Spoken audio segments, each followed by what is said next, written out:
c'est parti. Donc, monsieur le directeur, bonjour et présentez-vous à notre micro. Voilà, Abdoulaye Ndiaye, je suis le chef de la division législation phytosanitaire et quarantaine des plantes à la direction de la protection des végétaux. Alors, donc nous sommes en 2021. Quels sont les programmes qui ont vraiment marqué l'année au niveau de la DPV aujourd'hui? Oui, bon, au niveau de la DPV, il y a effectivement beaucoup de programmes qui ont marqué l'année dans le domaine de la protection des cultures. Je veux parler évidemment des cultures d'hivernage d'abord, les céréales qu'il faut effectivement protéger pour réduire les pertes de production à des niveaux quand même acceptables. En dehors de cela, il y a effectivement les cultures d'exportation également à promouvoir et à suivre pour un peu respecter les normes phytosanitaires du commerce international.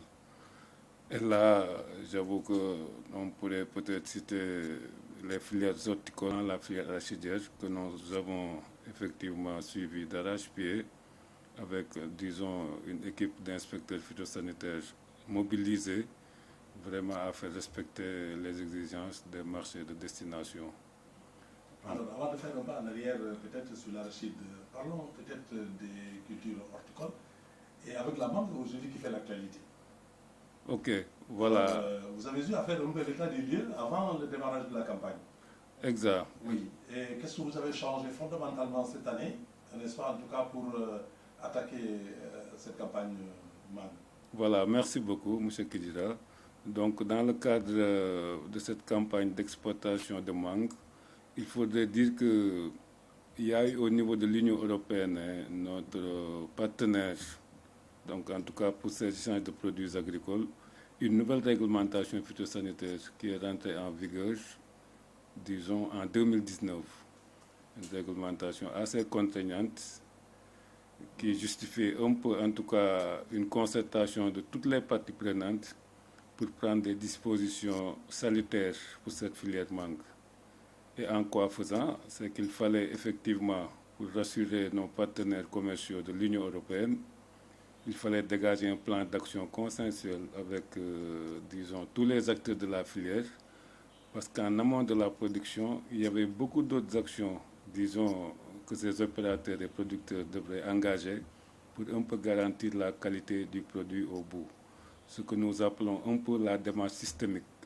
Parce qu'en réalité, au niveau de la mangue qui était menacée, la mangue en tout cas pour les pays de la CEDEAO était menacée, si bien qu'il fallait voir, parce qu'il y a des options qu'il fallait faire pour un peu pouvoir continuer dans ce marché.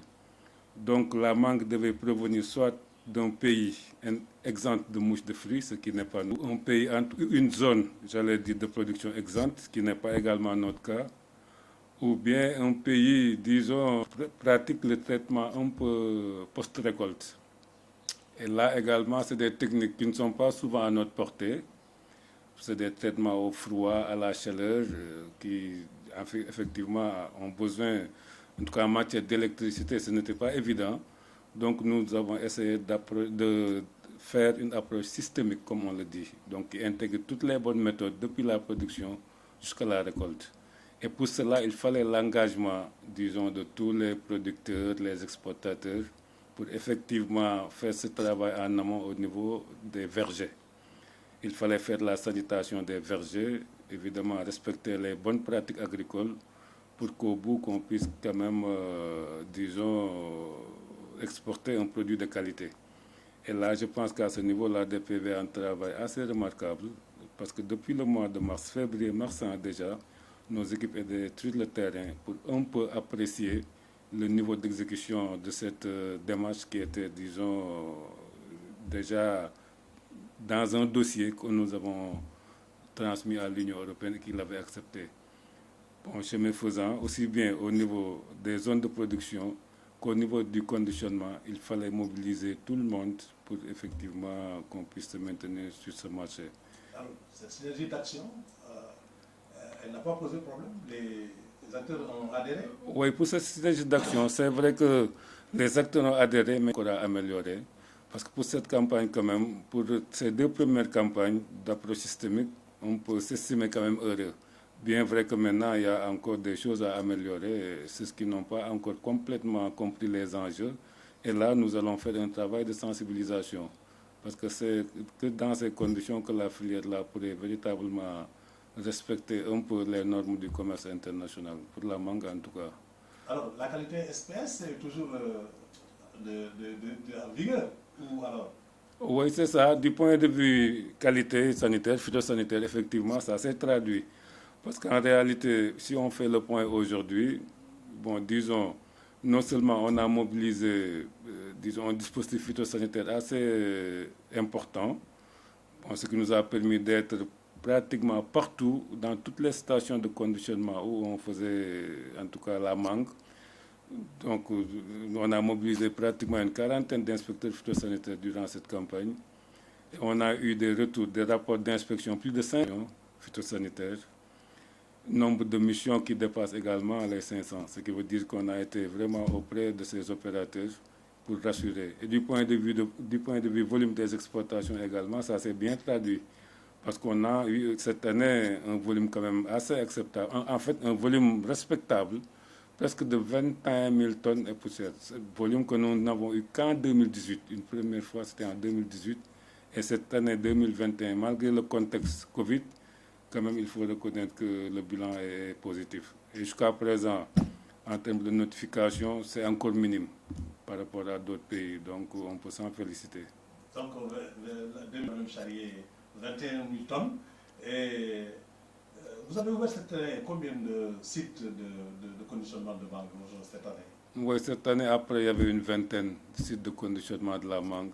Et partout, on s'est organisé pour que les inspecteurs soient présents au moment du conditionnement. Ouais. Parce que même si la production est de qualité, si on ne fait pas attention au niveau du conditionnement, on peut toujours avoir des écarts qu'on peut nous notifier par la suite. À ce stade, souvent, vous parlez dans le bilan, n'est-ce pas, du tonnage accepté par, n'est-ce pas, les partenaires et les rejets. Bon, à ce niveau, un peu, quelle est la situation, quels sont les volumes? Oui, à ce niveau également, nous sommes véritablement tranquilles. Parce qu'en réalité, jusqu'à présent, de toute façon, la campagne n'est pas tout à fait terminée. Il y a des expéditions qui sont en cours. Mais je pense qu'on a reçu que 2 notifications officielles, deux notifications dans le système trace de l'Union européenne. Déjà, je pense qu'en attendant maintenant que les autres expéditions arrivent en Europe, et ça marque effectivement également la fin de la campagne. Parce qu'en réalité, dans les zones de production, pour le contrôle des végétaux de surveillance, on s'est rendu compte que le niveau de mouche est assez élevé. Et là, donc, les opérateurs ont décidé de même, en tout cas, d'arrêter la campagne pour ne pas prendre trop de risques. Donc, globalement, nous sommes sûrs qu'après, du point de vue qualité, disons, nous sommes en tout cas satisfaits. Et si je me trompe, je pense que vous êtes au moins 13 pays à faire de la mangue dans l'espace. CEDEAO, ouais. N'est-ce pas? Ouais. Alors, aujourd'hui, vous vous positionnez, comment vous êtes positionné, Sénégal? Oui, le Sénégal est bien positionné au niveau de la CEDEAO. Généralement, c'est le top 2. Sénégal, Côte d'Ivoire qui viennent toujours en tête. Bon, je n'ai pas présentement les statistiques de la Côte d'Ivoire, mais je sais que pour le Sénégal, quand même, cette année, c'est sûr qu'on ne va pas, en tout cas, trop. En tout cas, on va garder cette position, ça c'est clair. Si nous ne sommes pas premier pays, ce sera le deuxième pays, ça c'est sûr. Ouais. Et la qualité de votre produit aussi est bien appréciée. Ah oui, la qualité. Cette année, ce qui est exceptionnel, c'est que ça a été une année très productive. En fait, c'est le phénomène d'alternance des fruitiers. Cette année, on a remarqué une très bonne production. Et en tout cas, au moment des exportations, on se rendait compte que la mangue était effectivement de qualité. Donc, il fallait juste veiller à ce que des mousses de fruits, en fait, la qualité de la mangue. C'est pour cela que nous avons mobilisé tout ce dispositif durant, en tout cas, toute la campagne mangue qui vient juste de finir, on peut dire. Finir, mais en réalité, pour la mangue destinée à la sous-région, là, les inspecteurs accompagnent encore. Mais pour l'Union européenne, on va effectivement arrêter cette semaine. Alors, et pourquoi le marché de l'Union européenne seulement? Pour les arrêts? Oui, pour les exportations. Oui, bon, les exportations, l'Union européenne, effectivement, c'est un marché assez intéressant pour nos opérateurs. Ouais. Et du point de vue devise ou bien rentrée financière, si on regarde bien, ça fait 15 à 16 milliards de francs CFA. Donc je pense que c'est un marché assez intéressant. Mais n'empêche, il y a beaucoup d'opérateurs maintenant qui commencent à pénétrer les marchés de la sous-région. Et là également, on l'encourage, surtout dans le cadre de cette ZLECAf, zone de libre-échange continentale africaine. Donc les gens doivent s'en saisir pour effectivement positionner également nos produits sur ces marchés intéressants. Et ça dit que bon, les États-Unis, par exemple, ça réside ou alors pourquoi alors vous ne pas explorer? Oui, c'est un marché intéressant, certes, mais vous savez, les exportateurs qui en réalité choisissent leur marché. C'est vrai que du point de vue phytosanitaire, il y a beaucoup de choses à régler pour le marché américain. Bon, avec le système AGOA déjà, il y a beaucoup de choses qui avaient été faites, hein. Mais en réalité, la proximité de l'Union européenne et les coûts, en tout cas, ont fait que les opérateurs, la nécessité véritablement d'aller sur le marché américain. D'ailleurs, bon, du point de vue de la capacité d'offre, elle est encore faible, hein, la demande est très forte. On ne peut pas encore satisfaire le marché européen, tous les pays réunis, hein, et d'autres origines, ce qui veut dire qu'on a encore des marges à faire au niveau du marché européen. Alors, à un moment donné, il y a, comment dirais-je, une information qui circule entre peut-être le Sénégal et l'Afrique du Sud, parce que l'information, je crois qu'au moment où alors le Sénégal, les exportations prennent fin au Sénégal, où la campagne mangue prend fin au Sénégal, c'est en ce moment que alors l'Afrique du Sud débute, n'est-ce pas, sa campagne. Est-ce que cette information elle est avérée? Si oui, mais pourquoi pas en tout cas mettre l'accent sur les échanges à ce niveau aussi? Oui, non, ça c'est avéré, parce qu'en réalité, chaque pays a un peu son créneau, hein, au niveau du marché européen. Parce que nous, au Sénégal, peut-être on partage le même créneau, la même fenêtre d'exportation avec Israël, le Mexique également. Mais à part, même au niveau de la sous-région, déjà, le Sénégal et la Côte d'Ivoire, par exemple, bon, en fait, on n'a pas les mêmes périodes d'exportation. Pratiquement à partir du mois de juin jusqu'à, disons, août, le Sénégal est seul sur le marché, en tout cas au niveau des pays de l'Afrique de l'Ouest. Maintenant, pour les autres concurrents, c'est surtout les Israéliens, effectivement. Et là, bon, des échanges à ce niveau, au niveau africain, vous voulez dire, j'espère. Oui, au niveau africain. Oui. Les échanges entre, par exemple, l'Afrique du Sud, le Sénégal, sur le marché de l'Afrique du Sud, et maintenant, le marché du Sénégal, pour qu'on ait la mangue en continu. Oui, bon. Alors, et pour cela, je vais poser d'autres questions, mais à quand la mangue pour toujours? Ah oui, au Sénégal, oui, la mangue pour toujours. La mangue pour toujours. Bon, c'est une filière également qui se développe. Il y a des opérateurs qui s'implantent, peut-être à la longue, et avec la recherche également, parce que la mangue au Sénégal, mais peut-être qu'avec la recherche, on pourrait avoir d'autres liés à cette mangue que nous aimons tant. Alors, donc, si nous serons un peu les plantations, on a vu que les mouches sont plus ou moins visibles. On voit rarement de mouches. Alors, à ce niveau, quels sont les moyens conséquents que la DPV a déployés, en tout cas, pour arriver à un peu à ce résultat-là? Oui, bon, à ce niveau-là, la DPV a beaucoup fait quand même. D'abord par la formation, la sensibilisation, disons, des producteurs, véritablement les enjeux, et même les exportateurs, hein, qui n'hésitent pas également à appuyer pour la formation de ces producteurs et pour, en tout cas, mener la lutte contre ces mouches de fruits. Et là, la DPV appuie beaucoup donc, les producteurs dans ce sens. Ce qui nous a valu ces résultats. Bien vrai qu'il faut le dire, hein, les dernières relevées sur le terrain montrent qu'effectivement, les populations commencent à être très, très importantes. Parce qu'on a noté presque 138, en moyenne, 138 mouches par piège dans la zone des Niayes, ça fait pas longtemps. Plus de 400 mouches par piège au niveau de la zone centre. Et en Casamance également, des densités assez importantes. Hein. Ce qui a justifié d'ailleurs l'arrêt de la campagne pour la destination Union européenne. Donc maintenant, pour l'Afrique, là, on les accompagne encore d'ici quelques temps pour voir. Bien vrai qu'il y a une deuxième production qui va venir, mais bon, tant que la mouche des fruits n'est pas complètement maîtrisée, là, on sera obligé d'arrêter pour éviter un embargo éventuel de l'Union européenne. Et il y a dont qu'on parle rarement, n'est-ce pas? Ouais. Et on entend souvent, n'est-ce pas, ce vocable-là dans les discours. Ouais. Et pourtant, si vous signez un peu la Casamance, la maladie est visible sur les fleurs. Oui, exact. Oui. Alors, qu'en est-il aujourd'hui? Oui, oui, nous suivons. En dehors de la fusariose, il y a d'autres maladies constatées cette campagne. Mais pour la fusariose, bon, pour le moment, c'est juste des conseils que nous donnons. Nous donnons donc aux producteurs, surtout en Casamance, pour les grands arbres. Ce qu'on demande surtout, c'est la taille. La taille pour permettre le lagage. Voilà. Oui. Là, évidemment, ça permet de débuter, en fait, de relancer les choses sans trop de problèmes de pathogènes, quoi. Oui. Bon, tous ceux qui l'ont appliqué, en tout cas, ont eu des résultats quand même assez intéressants. Mais en dehors de la fusariose, on a constaté cette année encore l'anthracnose, même dans la zone des Niayes. Et il n'est pas observé généralement une pourriture pédonculaire.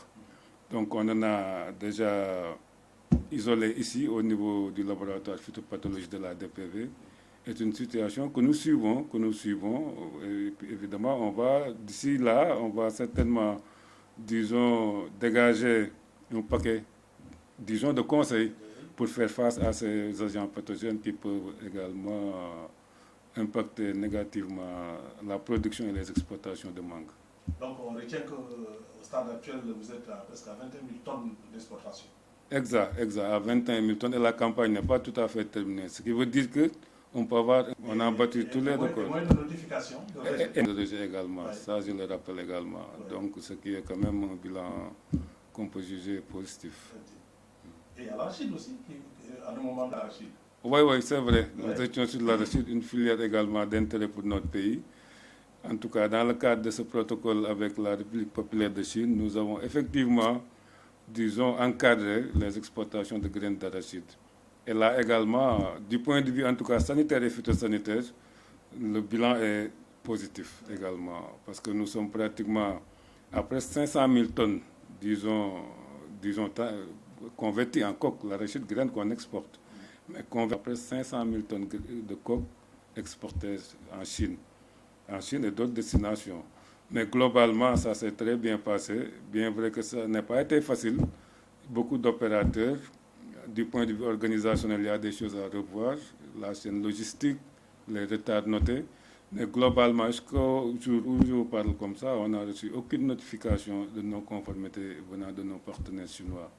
Mais quand même, il faut le dire quand même, il y a des efforts à faire encore en termes d'organisation pour que les opérateurs soient tous, en tout cas, disons, là-dedans, en fait, en respectant toutes ces bonnes pratiques, et surtout les aider à perdre moins de temps dans l'acheminement du produit. Parce que la Chine, si on perd du temps déjà à Dakar, là, ça produit à l'arrivée. Et c'est des pertes quelquefois également pour les exportateurs. Mais globalement, ça va. Et le taux d'aflatoxine accepté là-bas, bon, c'est Ouais. d'ailleurs ou bien alors... Oui, en Chine, le taux d'aflatoxine est de 20 ppb. Oui. C'est pour cela que nous travaillons beaucoup à la promotion de ce produit Aflasev pour effectivement bien le vulgariser au niveau des zones de production. Déjà, l'État a subventionné l'Aflasev à 50%, hein, ce qui veut dire que maintenant c'est accessible. Et l'unité de production se trouve ici au Sénégal, c'est Bamtare, la Sodefitex, qui est à Kaon. Et donc, véritablement, en tout cas maintenant, en perspective, hein, c'est effectivement d'aller à l'offensive pour la vulgarisation de ce produit et pouvoir exporter. Moi, je ne parle même pas du marché chinois, mais le marché niche de l'Union européenne, qui est plus intéressant d'ailleurs que le marché chinois. Il n'y a que le problème de la toxine aujourd'hui qui pose problème. Et si on parvient à utiliser Aflasev à bon escient, je pense qu'on peut aller aussi. Alors, ils sont engagés aujourd'hui pour utiliser l'Aflasev? Ah oui, les producteurs sont engagés, ça c'est vrai. Maintenant, seulement, le défi, c'est la vulgarisation. Et surtout, disons, parce que certains ne sont pas encore réellement au courant de ce produit, mais ceux qui le sont, il y a l'engouement, hein, les gens, parce que je sais que c'est en 2019 déjà, Bamtare avait commencé à mettre sur le marché, en tout cas, l'Aflasev. Une quantité importante, jusqu'à 250 tonnes, je pense, déjà en première année. Ce qui veut dire que les années qui viennent, ce sera rarieux vers ce produit. Et il y a cela 2 ans ou 3 ans, bon, le Sénégal s'est positionné premier exportateur d'arachide vers la Chine. Et est-ce que cette dynamique est maintenue? Exactement, nous sommes toujours dans cette dynamique en réalité, parce que nous avons d'autres concurrents comme le Soudan et d'autres pays, mais nous sommes toujours en tout cas dans un peloton de tête là pour l'export en Chine. Seulement, il nous faut effectivement régler ce problème d'aflatoxine avec l'aflacel pour non seulement le marché chinois, mais surtout pénétrer d'autres marchés intéressants comme l'Union européenne. Et globalement, qu'est-ce qu'il faut retenir aussi bien au niveau de l'horticulture qu'au niveau de, n'est-ce pas, de l'arachide. De l'arachide. Ouais. On a parlé de deux produits, Ouais. mais il y a d'autres produits également, Ouais. n'est-ce pas, qui sont destinés à l'exportation. Oui, Et ouais. est-ce qu'aujourd'hui, les marchés sont ouverts et il y a une fluidité dans la transaction? Oui, exact, exact. Il y a une fluidité, les marchés sont ouverts, effectivement. Et si je prends le cas de l'horticulture, c'est vrai qu'on ne parle souvent que de la mangue, mais il y a au moins une quinzaine de filières, une quinzaine de spéculations que nous exportons. Et là, ça se passe très bien sur le marché international. Il n'y a pas eu de notification qui remettent en cause notre origine. Le haricot vert, par exemple, le maïs doux, la pastèque, le melon, tout ça, nous les exportons. Et là, nous sommes aujourd'hui à un volume qui dépasse les 100 000 tonnes exportées. Mais on fait toujours le focus sur la mangue, mais les autres filières également se comportent très très bien sur le marché. Les consommateurs extérieurs, n'est-ce pas, en tout cas, viennent en aide, n'est-ce pas, aux producteurs, les aider aussi bien dans le cadre de la production en quantité et en qualité. Ouais.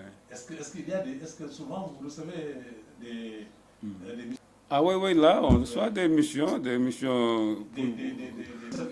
préfinancer certains. Oui, oui, là, évidemment, là, c'est peut-être. Oui, oui, là, c'est surtout avec les opérateurs. Ils ont leurs partenaires, quelquefois, il y a des engagements des uns et des autres qui leur permettent au bout d'avoir un produit de qualité.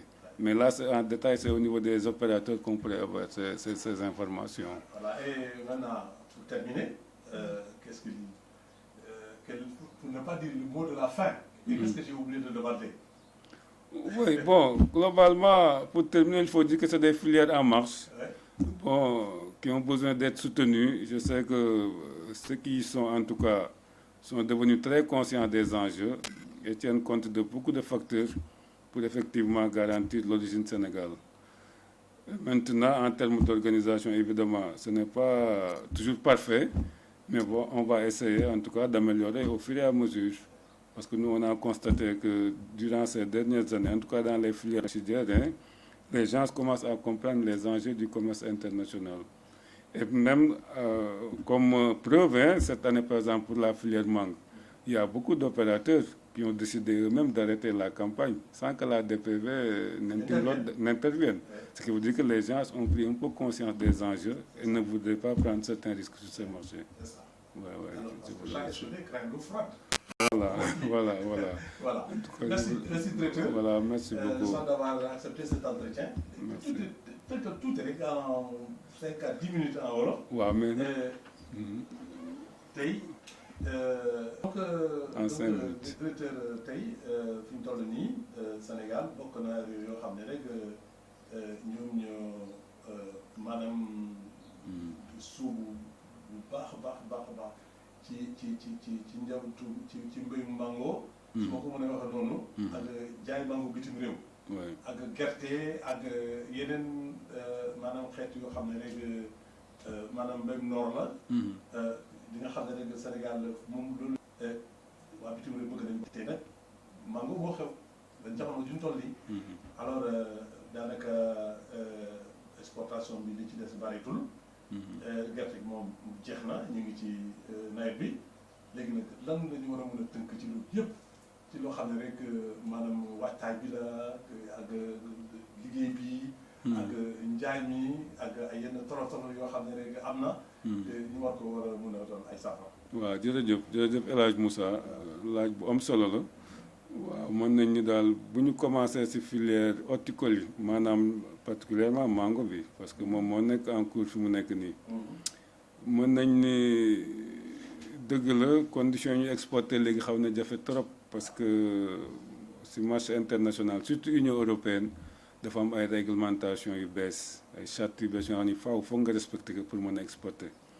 boo seetee même en 2017 demoon nañ fi ba xaw embargo CEDEAO donc si la ku nekk nag defarwaat defar sa toogaay dal di waxtaan ak baykat yi waxtaan ak exportateurs yi wax leen action yi nga activités yi nga xamee ni que war na des ci marché boobu parce que marché bu am solo la pour Sénégal ak réew yëpp d'ailleurs mu ko defee nag effectivement loolu il fallait ñu bañ a toog rek ba mango ji ñor ñu ñëw witt dal ni yóbbu extérieur loolu dafay yomb trop daal du ñëpp nag ñoo koy def mais ñi ko daawul def wax nañ leen lépp lu ñu war a def duñ ko tënkoon ci benn document ñu jébbale ko Union européenne wane que ni